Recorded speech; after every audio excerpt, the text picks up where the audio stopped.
बता दें, सुशांत केस में फुल एक्शन में सीबीआई है, एनसीबी है, ईडी है, जिसकी जानकारी हम आप तक पहुंचा रहे हैं कि हिरासत में लिया गया एक और ड्रग पैडलर, उसकी जानकारी हम आप तक पहुंचा रहे हैं कि एनसीबी लगातार अपनी कार्रवाई कर रही है। और आपको पूरी जानकारी दे दें, एनसीबी से लगातार पूछताछ कर रही है। जो गिरफ्तार किया गया है, जिसकी गिरफ्तारी की गई है, पूछताछ में जैद ने ही रिया चक्रवर्ती के भाई शोविक को ड्रग्स देने की बात कही जा रही थी।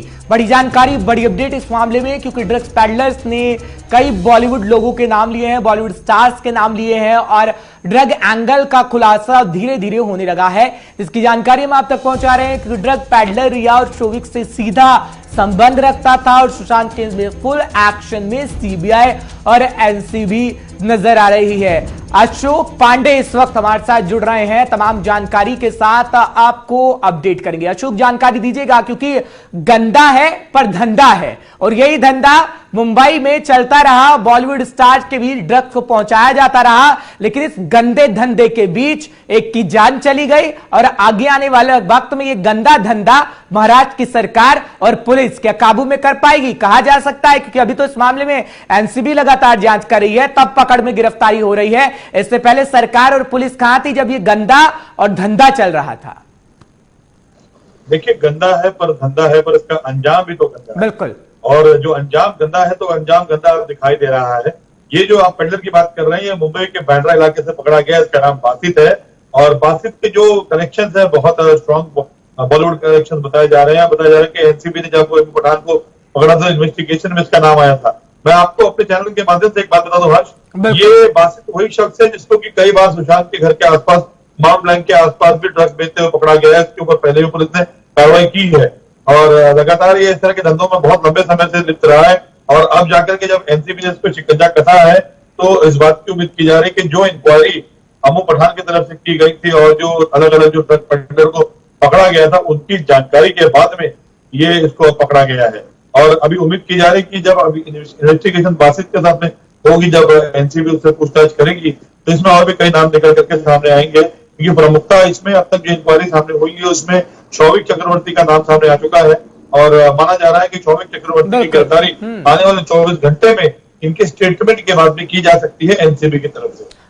बिल्कुल अशोक, क्योंकि कई सारे केस रहे हैं। जब ड्रग डीलर की हम बात करते हैं तो ड्रग डीलर सामने मुख्य तौर पर नहीं आते। जब भी किसी को ड्रग उपलब्ध करवानी होती है किसी पार्टी में, तो या तो उन्हें कुरियर के माध्यम से भेजी जाती है और जो संपर्क होता है या तो वो किसी ऐप के माध्यम से होता है या फिर व्हाट्सएप के माध्यम से होता है। जब हम ड्रग डीलरों की बात करते हैं, कैसे एक सब्जी बेचने वाला ड्रग डीलर बन जाता है पूरा, ये सब कारोबार पुलिस की आंखों के नीचे ही तो फल फूल रहा होगा। जिस तरीके से हम धंधे की बात कर रहे हैं, आखिर पुलिस इस पर ध्यान क्यों नहीं देती? क्योंकि पार्टी में चलती है, ड्रग्स चलता है। और आपने भी हमें जानकारी दी थी और सूत्रों के हवाले से खबर मिली थी कि सुशांत का जो फ्लैट है, वहां के लगभग 10 कदम की दूरी पर यह गोरख धंधा एक तरीके से कहा जा सकता है कि चलता रहा, लेकिन पुलिस को कानो कान खबर नहीं हुई।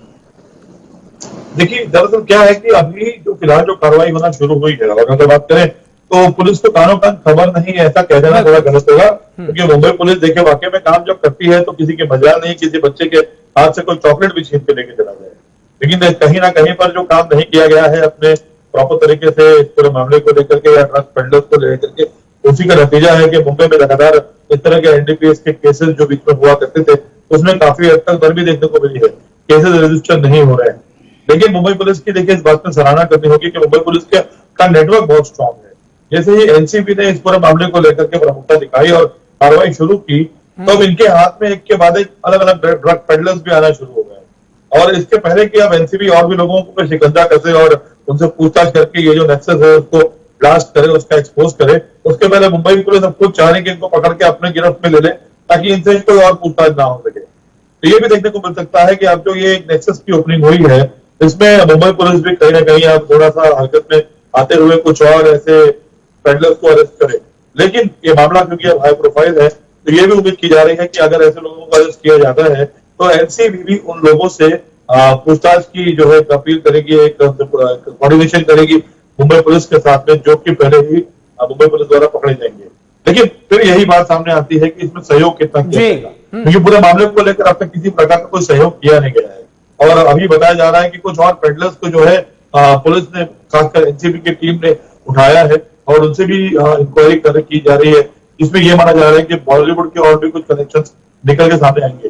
हर ये मान के चलिए कि 24-48 घंटे के अंदर कुछ ऐसे बड़े नाम सामने बॉलीवुड से जुड़े हुए आएंगे, जिसको आने के बाद में एक बहुत बड़ा नेक्सस और एक बहुत बड़ा सरगना जो है बॉलीवुड से निकल करके सामने एक चेहरा दिखाई पड़ सकता है, जो कि पूरे ड्रग के धंधे के पीछे मेन मुखिया के तौर पर दिखाई देगा।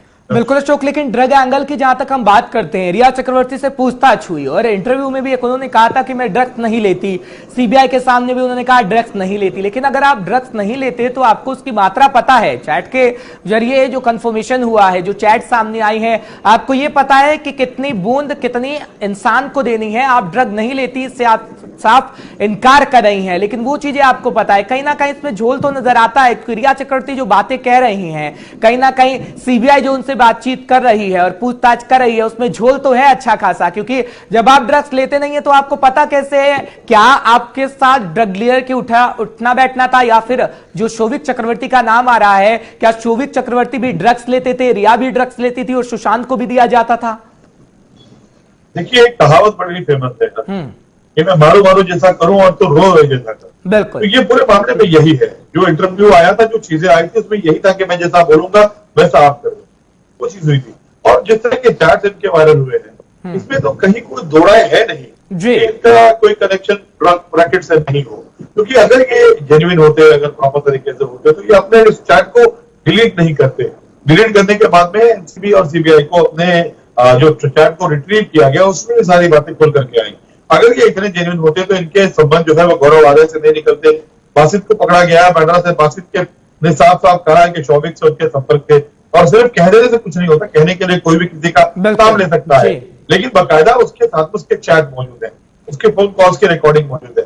तो ये कह देना कि अभी इतने सारे एविडेंसेस के बाद में अगर आप ये कहेंगे कि हम किसी को नहीं जानते हैं और पुलिस जो है चुपचाप मान लेगी, जनता मान लेगी और हम मीडिया, प्रेस मीडिया के लोग मान लेंगे, तो ऐसा नहीं है।